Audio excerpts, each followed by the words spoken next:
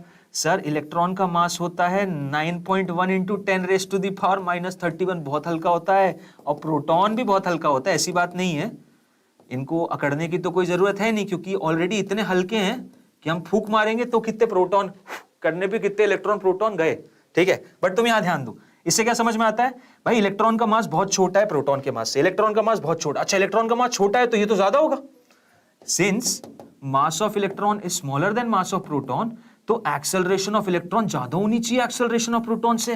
बिल्कुल सही बोला आपने, और क्योंकि इलेक्ट्रॉन की एक्सेलरेशन ज्यादा होनी चाहिए प्रोटॉन से, और भाई टाइम तो मेरा एक्सेलरेशन से इनवर्सली रिलेटेड है, टाइम तो मेरा ए से इनवर्सली रिलेटेड है, तो समय क्या हो जाएगा? एक्सेलरेशन इलेक्ट्रॉन की ज्यादा है तो टाइम इलेक्ट्रॉन का कितना होगा? कम हो जाएगा, किससे? प्रोटॉन से, है कि नहीं? हाँ जी। तो the time of fall of electron in comparison to the time of fall of proton is equal? No भैया no. Smaller? Yes. Smaller? Yes, absolutely smaller है, हाँ जी। ना 5 गुना ज्यादा है, ना बराबर है, ना ही 10 गुना ज्यादा है, वो क्या है? वो तो भाई बेचारा बराबर छोटा है, वो क्या है? वो तो छोटा है। समझ रहे हो? क्लियर है कि नहीं? क्या कॉन्सेप्ट था? मोशन अंडर ग्रेविटी का। सिंपल सा कॉन्सेप्ट किसका था? मोशन अंडर ग्रेविटी का। कॉन्सेप्ट समझ में आया? यही पढ़ा है ना हमने आज की क्लास में, यही पढ़ा है ना, देख लो 2018 नीट का क्वेश्चन, समझ आ गया ना? क्लियर है कि नहीं? Jyoti, is it clear? Smaller? Yes, absolutely true, बिल्कुल सही, दैट्स द करेक्ट आंसर। ठीक है, तो भाई नीट 2018 का क्वेश्चन सॉल्व कर रहे हैं हम, समझ में भी आ रहा है, सब क्लियर है, तो भाई तैयारी सेट है, सेट है तैयारी, ऐसे ही करते रहना है, जो कर रहे हैं वही सही कर रहे हैं, ऐसे ही हमें यही अप्रोच रखना है, एग्जाम क्या उसका बाप भी निकलेगा। ठीक है, चलो आ जाओ आ जाओ। तो ये आज के सेशन का आखिरी क्वेश्चन है, वैसे भी हमने थोड़ा सा क्लास एक्सटेंड कर दिया है। सो ज्योति, मैं नेक्स्ट क्लास में जो होमवर्क दिया हुआ था उसका सोल्यूशन दूंगा, कल आना। कल तो यार भाई सोल्यूशन वो है, पेपर डिस्कशन है, and all those who are interested you are most welcome, आप लोग आओ, हम यहाँ पे पेपर डिस्कस करेंगे, एक एक क्वेश्चन एक एक सवाल बताएंगे, और आप खुद समझना किस टाइप का पेपर आता है। तो जितने भी लोग अपीयर कर रहे हैं, ज्योति यू ऑल्सो मोस्ट वेलकम, जितने भी आपके दोस्त हो सबको लेकर आओ यार, कल के सेशन में तो मजा आने वाला है, बहुत सारे स्टूडेंट्स होंगे, और देखोगे आप लोग कि कितने लोग पेपर देकर आए हैं, क्या एनालिसिस रहा है। और अगर किसी को भी ये मैसेज मिल पाए जो कल एग्जाम देने वाला है, bro all the best and best of luck from the bottom of my heart, trust me you are going to nail it. तुमने अगर पढ़ा है तुम खींच दोगे, तुम निकालोगे एग्जाम, और तुम ही निकालोगे एग्जाम। ठीक है, तुम ही निकालोगे एग्जाम, बिल्कुल मत घबराना, ऐसी मेहनत करते रहना, और बाकी बातें कल होंगी। चलो फिर निकलते हैं, मेरे फ्रेंड्स का टीम दूसरा है, ओके नो प्रॉब्लम यार, नो प्रॉब्लम। तो thank you, come tomorrow, we'll meet, until then bye bye and all the best to all of you.